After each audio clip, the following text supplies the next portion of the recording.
ছোটোবেলা যখন গ্রামও আসছিলাম তখন আঙ্গো মাছের চিরা কইতো লাউর ডোকা খাইবা। আর শহরে এসে বিয়ের পরে আমি এখন লাউর গাছও খাই। অনেক উন্নতি হয়েছে আমার। এই যে একটা লাউর গাছ পুরাটা দিয়া লাভ বানাইলাম, আমার মনে হয় বেড়া ঘোরার থেকে একটা দিয়ে দিচ্ছে। যেহেতু বর্তা খাওয়ানোর লেগে আনছি, এ লেগে বর্তার আয়োজনটা আমি শুরু করে দিলাম। সব কিছু কেটে দিয়ে শুরু করে দিছি। মাছটা আমি বাইজা নিমো আজকে। মাছ দিয়ে আলু দিয়ে বেগুন দিয়ে রান্না করবো।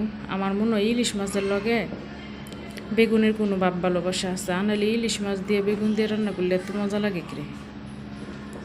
এই তো এখন আমি বর্তাটাও আমার প্রায় হয়ে যেতেছে। বাগুনটাও আমি ধুয়ে নিলাম সুন্দর করে।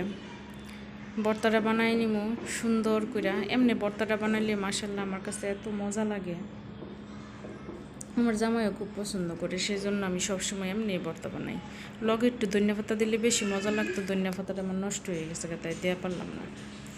এই যে বেগুনটা আমি বাইজা নিলাম, এখন সুন্দর করে বাইজা লবণ দিয়া হলুদ দিয়া বাইজা নিছি। এখন আমি পানিটাও দিয়ে দিব। বালা করে বলক উঠলে তারপরে মাছটা দিয়ে দিলে যে সুন্দর একটা গন্ধ বাইর হয় মাশাল্লাহ। এই যে মাছটা আমি এখন এই ডাইলে দিব। মাছটা আমার দেওয়া শেষ। যে সুন্দর গন্ধ বাড়িছে।